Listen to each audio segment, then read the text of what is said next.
선구자라는 말은 우리들에게 높은 이상과 꿈을 실천하는 지도자를 연상케 하는 말입니다.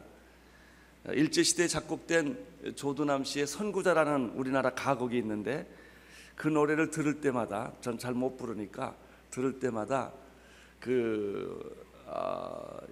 정말 그 독립투사들의 그 의지, 기지, 그 나라 사랑을 느끼게 합니다.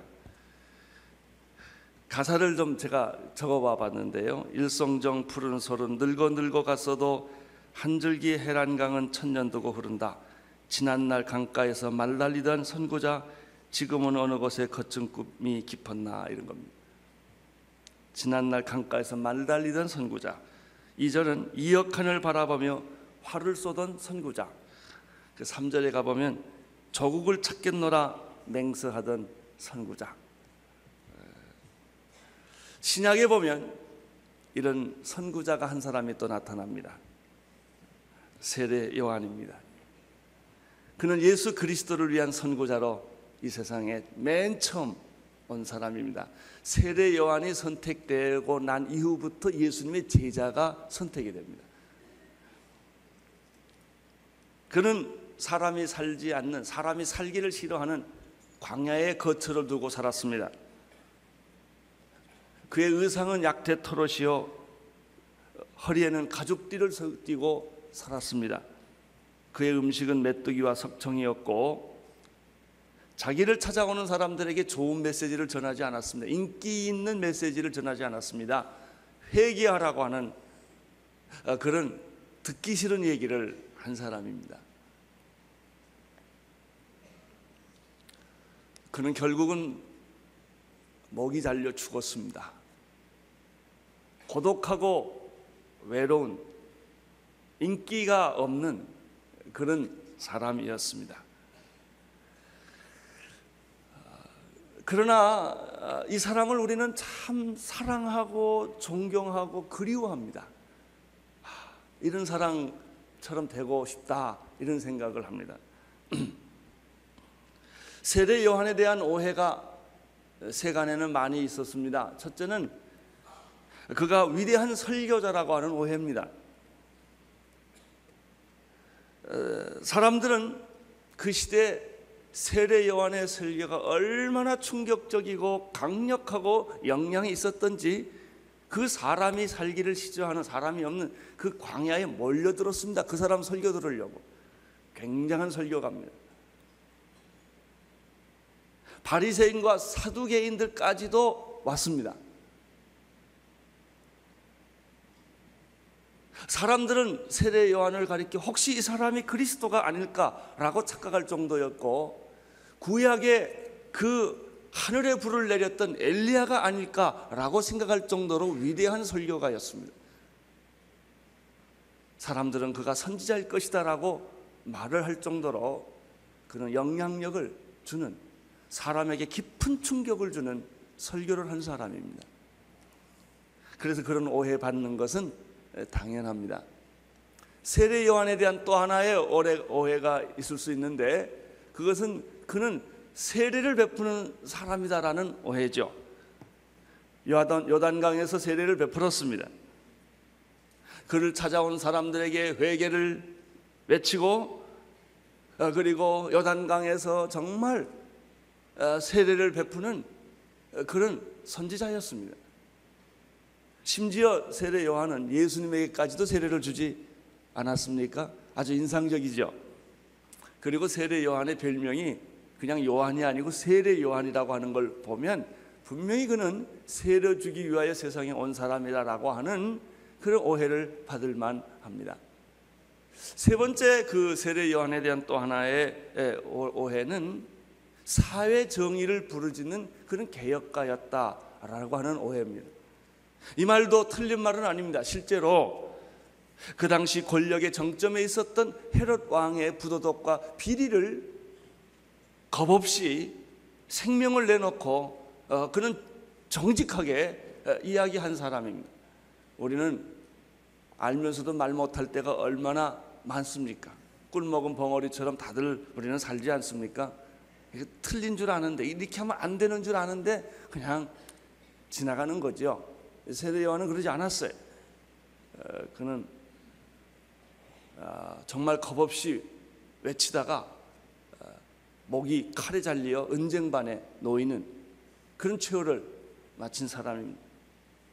어느 시대의 인물보다 이런 의미에서 그는 정의감이 불탔고 특별히 사회 정의에 예민했던 사람입니다. 그래서 그런 오해를 받을 만합니다.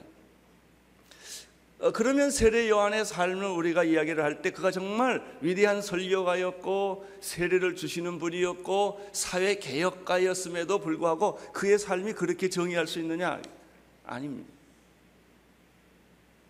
그것은 그의 삶의 하나의 현상일 뿐이지 그것을 위해서 온 게 아니에요. 설교하러 온 것도 아니고 세례 주기 위해서 온 것도 아니고, 그는 사회를 개혁하고 부정과 부패를 척결하기 위해서 세상에 생명을 걸고 산 사람이 아니었다는 것이죠. 그러면 세례 요한의 삶의 목적은 뭐냐? 삶의 본질은 무엇인가? 그의 인생의 사명은 무엇인가? 그런 게 아닙니다. 오직 하나예요. 예수 그리스도를 증언하는 것입니다.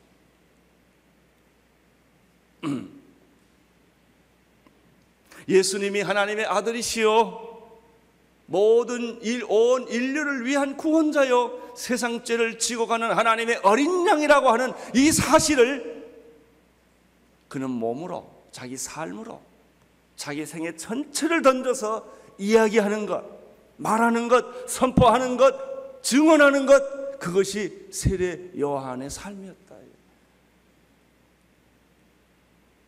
그는 잉태할 때부터 그의 목이 잘려 죽는 순간까지도 그를 사로잡고 있었던 것은 다른 것이 아니었어요. 사회 정의가 아니었습니다. 설교가 아니었습니다. 예수였습니다. 예수.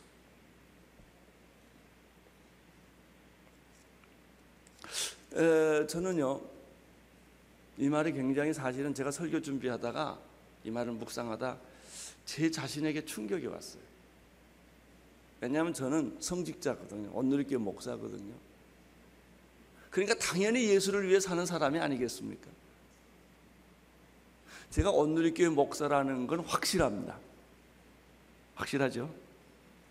설교자라는 것도 확실합니다. 그런데 내 삶에 예수만이 있는가라고 물으면 난 자신 없어요. 난 다른 걸 생각 많이 하거든요. 선교사라고 속지 마십시오. 목사라고 속지 마십시오. 그거하고 달라요. 내 주변에 정말 훌륭하고 존경받을 만한 분들이 참 많습니다. 예수 잘 믿는 분들 참 많습니다. 그런 분들 중에는 의사도 있고 교수도 있고, 그런 분들 중에는 정말 좋은 일들을 많이 하는 분들, 교육가도 있고 학교도 하고 다 합니다. 그가 교육가이고 의사이고 그리고 선생이고 비즈니스맨이고 이런 것은 좋은 크리스천 중에 그렇다고 말해요. 그러나 그 사람이 예수에 미친 사람이냐? No, 그건 아니더라고. 예수 믿는 사람으로서 자기의 좋은 직업을 가지고 있는 사람일 뿐이지 예수에 미친 사람이냐? 그건 아니더라고. 아무튼 우리는 안 미치려고 얼마나 애쓰는지 몰라.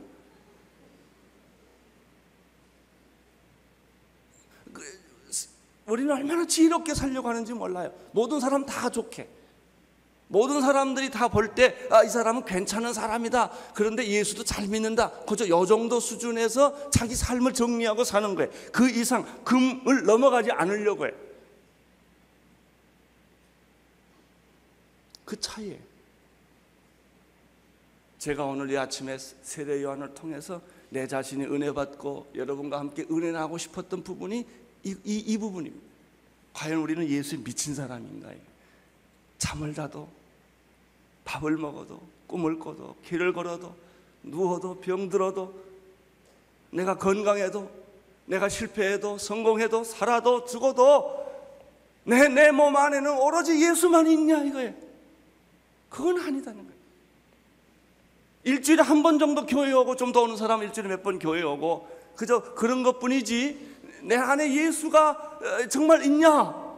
이거는 아니더라는 거예요. 그러니까 우리는 이 세상살이에 여러 가지 시달리고 고민하고 갈등하는 거예요. 우리가 갈등의 종류가 또 얼마나 많은지 몰라요. 별의별 갈등이 다 있으니까. 근데 세례 요한은 단순한 사람이에요. 예수 하나밖에 없어요.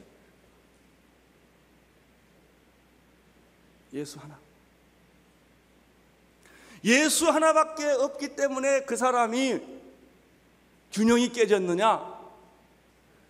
그 사람이 잘못된 편협한 삶을 살았느냐? 그 사람이 영향력 없는 삶을 살았느냐? 그게 아니란 말이죠. 오늘 이 아침에 내 입을 통해서 이 사람 얘기를 또 하고 있는 거예요. 너무나 그것이 위대하고 값지고 그리고 의미가 있기 때문에. 이렇게 아름답고 이렇게 귀하게 산 사람이 없기 때문에. 선교사도 그렇습니다. 정말 예수 한 사람, 그분을 위해서 문둥병사에 들어가고 남이 가지 않는 곳에 가고 남이 알아주지 않는 곳에 가고 자기 인생 전체를 다 투자해서 그분의 이름 하나를 전하기 위하여, 그분의 마음을 전하기 위하여 자기 생애 전체를, 가족까지 다 포기한, 결혼까지 다 포기한 이런 사람들이 있어요.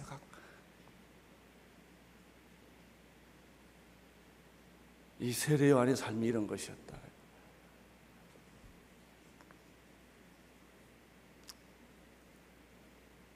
세례 요한에게서 발견한 것은 예수뿐이었다.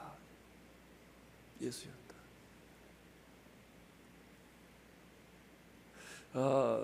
그분이 이단으로 몰리기도 했습니다만은요, 내가 읽은 글 중에서 그분이 일찍 죽었어요. 이영도 목사라는 분이 있었습니다. 옛날에. 그분의 글을 읽고 저는 굉장한 충격을 받았습니다. 예수 외에는 없어요.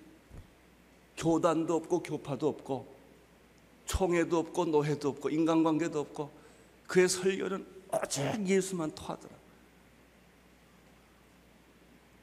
이런 사람, 우찌무라 간조 같은 사람, 가가와 도요이코 같은 사람들.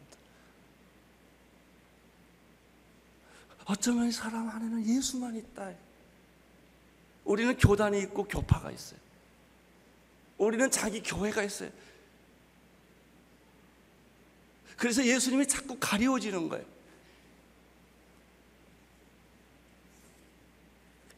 하나만 생각하는 사람은 어떤 의미에서 미친 사람이라고 그러죠. 우리 주변에 사랑에 미친 사람이 있어요.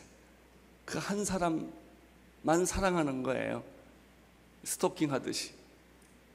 그래도요, 미친 사람인데 그래도 좀 사랑에 미친 사람은 좀 예뻐요. 그래도 우리가 그렇게 못 살아서 그런지 사랑에 미친 영화 같은 거나 소설 같은 거 보면 밤새도록 읽잖아요. 너무 좋아가지고. 어떤 사람은 사업에 미친 사람이 있어요. 그죠? 새벽에 눈 뜨자부터 잠잘 때까지 오직 돈 버는 데만 집중하시는 분들이 계세요. 예술이나 학문에 미친 사람도 있어요. 참 정치에 미치신 분들은 못 말려요. 또 마약이나 폭력이나 섹스에 미친 사람들도 우리 주변에 많습니다. 무엇에 미쳤느냐가 그 사람을 결정합니다. 저는 세례 요한을 가만 보면 어떤 면에서 균형이 깨진 사람이에요. 예수에 미친 사람. 미친 사람의 특징이 뭔지 아세요? 겁이 없고 두려움이 없다는 거예요. 무서운 게 없습니다. 미친 사람의 특징이 뭔지 아세요? 하다가 그만두는 법이 없어요. 끝까지 합니다. 이 스토킹이 참 무섭더라고요. 끝까지 보더라고요. 포기하지 않습니다. 미친 사람의 특징은요, 손해보고 희생하는 것을 기뻐합니다.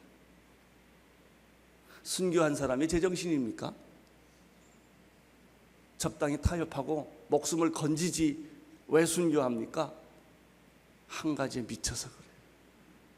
왜 우리는 그를 존경합니까? 한 가지에 미쳤기 때문에.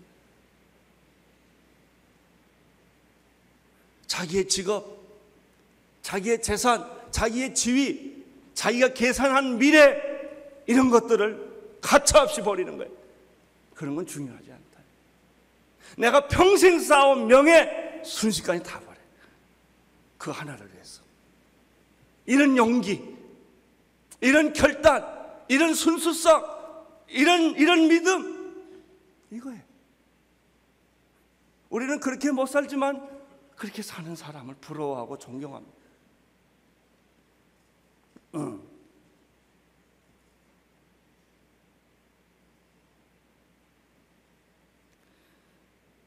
젖은 나무 화영에도 기쁨으로 찬송을 부르며 죽어가는 사람들, 굶주린 사자의 이빨 속에 찢겨가면서도 찬양하는 사람들을 우리는 어떻게 설명을 해야 할까요? 톱으로 썰고 히브리서 나오는 것처럼 그런 모욕과 그런 수모를 겪으면서도 오직 예수를 얘기하는 사람들을 우리는 어떻게 설명할까요?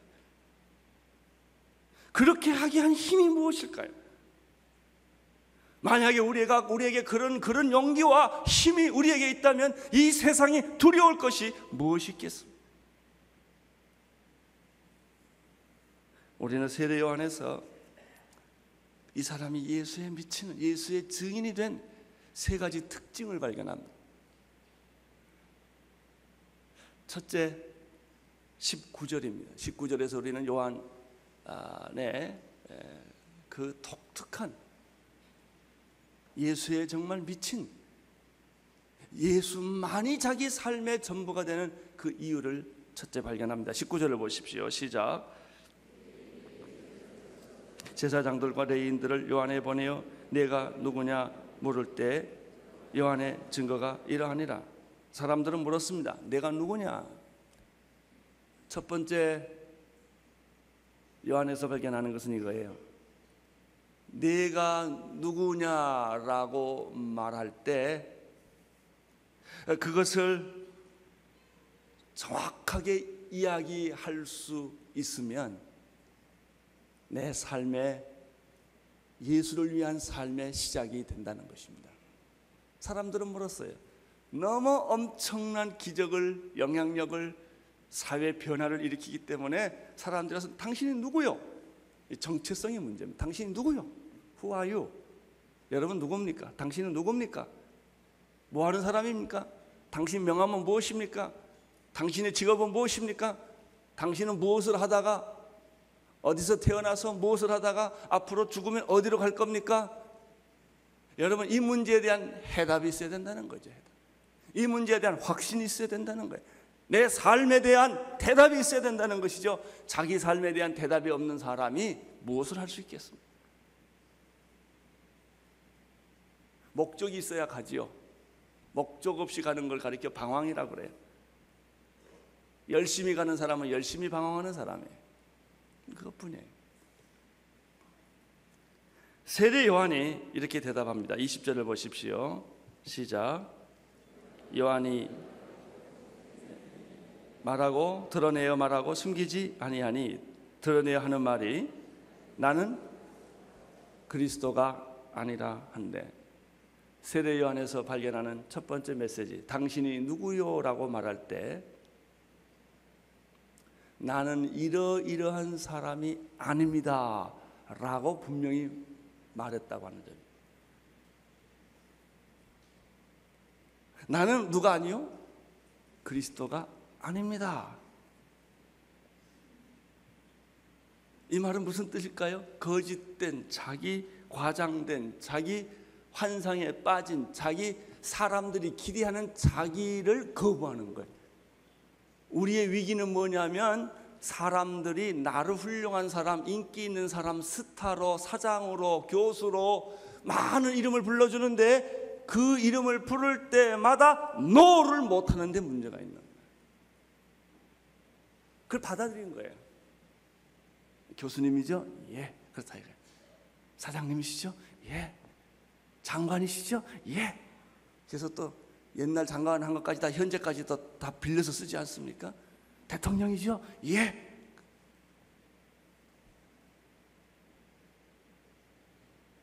사람들은 세례 요한이 그리스도이기를 바랬어요.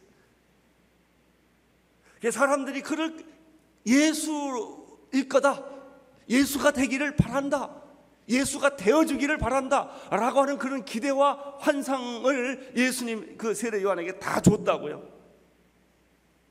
근데 세례 요한의 제 일성이 뭐예요? No! 나는 그런 사람 아니다 이거예요. No. 여러분, 우리의 삶의 위기는 뭐냐면 노라는 말을 못하기 때문에 그래요. 그것을 적당히 받아들이기 때문에, 사람들의 기대와 생각과 적당히 타협하기 때문에 나는 이것이 아닙니다 라고 말을 안 하기 때문에 혼돈이 오고 갈등이 오고 섭섭함이 오고 괴로움이 오는 것입니다. 세례 요한에게서 오늘 배울 게 뭐냐면 나는 그리스도가 아닙니다 라고 선언했다는 점이에요. 요즘은 뭐 노라고 하기는커녕요, 요즘 베스트셀러가 그런 데지 않습니까? 출판사가 베스트셀러 만들려면 책을 책방에 다 뿌리고 말이죠, 집중적으로 그 출판사 가서 그 책을 다 사는 거예요. 그래가지고 베스트셀러를 일단 만들어 놓는 거예요. 그게 베스트셀러 제조기에 다 그렇게 하잖아요. 정말 사람들이 책을 사는 게 아니라 출판사에서 가서 사람 시켜가지고 책을 다 사들이는 거예요. 그래가지고 베스트셀러 넘버 1을 만들어 놓는 거예요.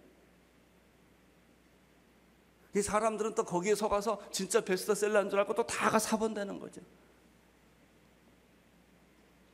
그렇게 스타는 만들어지는 거예요. 베스트셀러는 그렇게 만들어지는 거예요. 정치는 그렇게 만들어지는 거예요. 여론은 그렇게 만들어지는 거예요.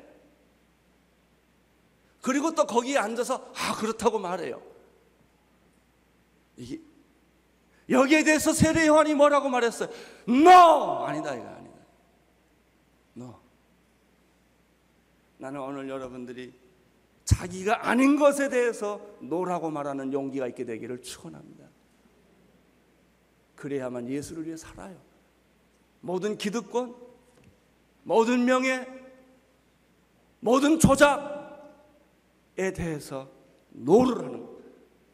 사람들의 잘못된 기대에 대해서도 노라고 말하는 것입니다.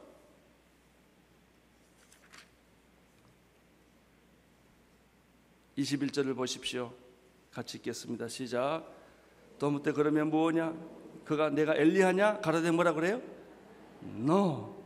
내가 선지자냐? 대답하되 아니다. 그러면 내가 누구냐? 우리를 보낸 이들에게 대답하게 하라. 너는 내게 대하여 뭐라고 말하느냐? 이렇게 말. 너는 내게 대하여 뭐라고 말하느냐? 여기 그랬죠? 나는 그리스도가 아니다. 이렇게 시작합니다. 그러면 내가 엘리야냐? 아닙니다. 선지자냐? 아닙니다. 세례 요한이 계속 그렇게 얘기합니다. 여러분, 당신은 세상의 옳고 그름을 판가름하는 검사냐? No! 이렇게 말해야 돼. 당신 재판관이냐? 당신 양심상 No 그래야 돼. No. 당신은 세상의 건강을 다 책임지는 의사냐? No. 당신이 학교에서 가르치는 선생이냐? No. 나 아닙니다. 나는 그런 사람 아닙니다. 사람들은 그렇게 봐줘요. 그럴 때 No. 당신 목사냐? No. 이거 오늘 세례 요한에게서 배우는 거예요.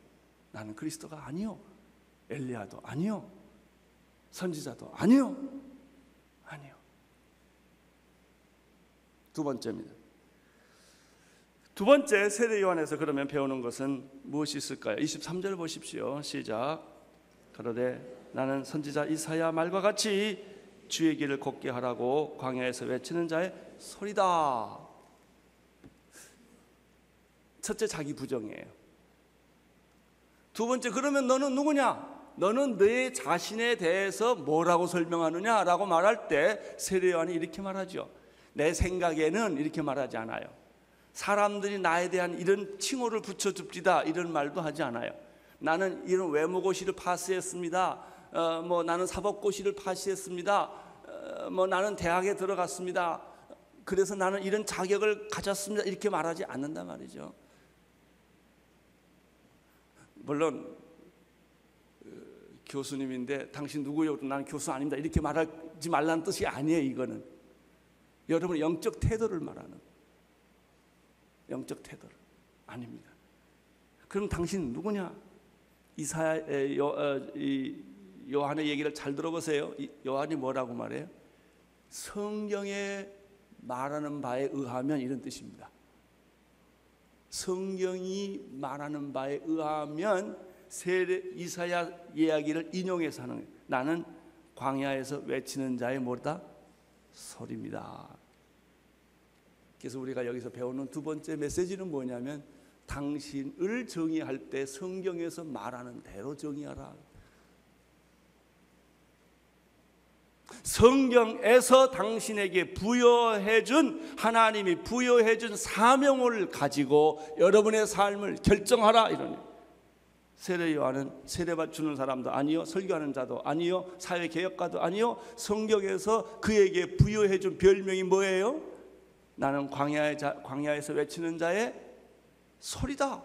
무엇을 위하여? 주의 길을 곱게 하기 위하여. 모든 사람이 예수를 만나볼 수 있도록 높아진 것은 낮게 만들고 낮은 것은 높게 만들고 그의 길을 준비하는, 곱게 만들기 위해서, 예수님을 모든 사람이 만나기 위해서 나는 광야에서 외치는 자의 역할, 소리를 하는 사람이다 라는 거예요. 그 사람이 세례 요한입니다.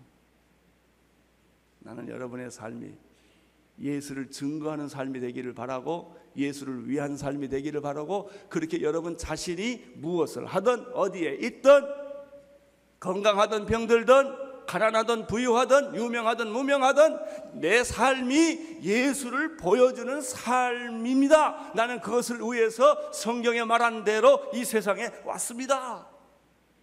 이렇게 말할 수 있는 축복이 있게 되기를 바랍니다. 이것이 오늘 우리가 요한복음에서 발견하는 것입니다. 세 번째입니다. 29절을 보십시오. 시작. 이튿날 요한이 예수께서 자기에게 다오심을 보고 가로되, 보라, 세상 죄를 지고 가는 하나님의 어린 양이로다. 그리고 나서 세례 요한이 말이죠, 예수님이 그 다음날 오니까 제자들과 함께 있다가 그가 예수님을 보자마자 한 말이 뭐냐면 이 말이에요. 보라, 세상 죄를 지고 가는 하나님의 어린 양이로다. 그래서 세 번째, 세례 요한에서 배울 게 뭐예요? 첫 번째는 자기 부정이에요. 두 번째는 성경에서 말한 자기 사명에 대한 확인이에요. 세 번째 무엇입니까? 예수 그리스도를 바라본 거예요. 예수 그리스도를. 내 직업은 하나예요. 목사가 아니고 예수입니다. 내 삶은 선교사가 아니고 예수입니다. 내 삶은 오직 예수 그리스도뿐이다 라는 거예요. 이런 태도를 가지신 분이 세례 요한이었다.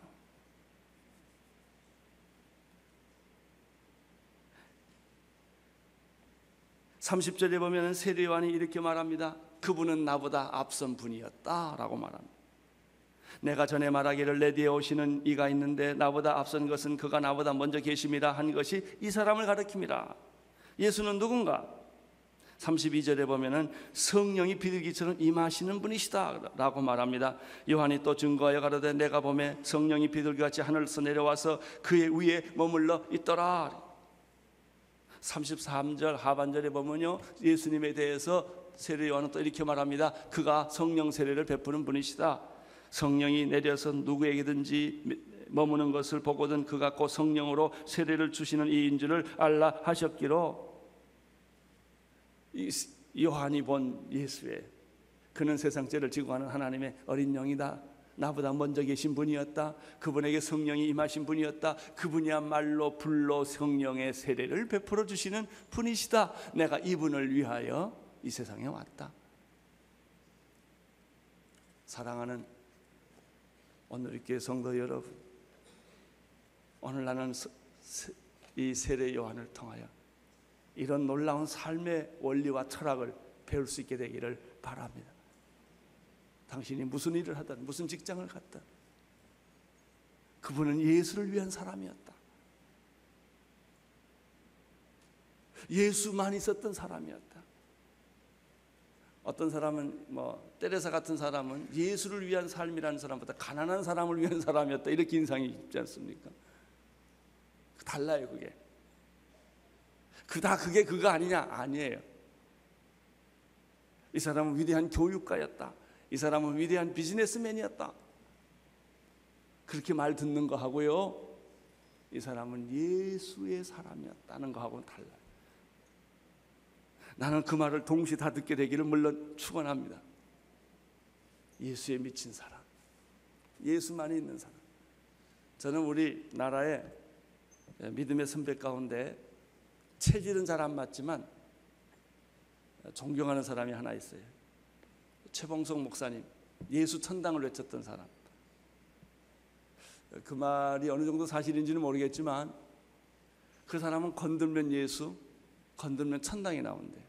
그 말밖에 모른다는 거예요. 일제시대 감옥에서 순사들이 고문을 할 때 그 사람은 고문할 수 없었던 것이 때리면 예수, 고문하면 천당, 건들기만 하면 예수 천당만 하니까. 저는 균형이 깨진 사람이지만 그 사람을 부러워합니다. 나도 그렇게 될 수 있었으면 좋겠다, 이런 생각을 합니다.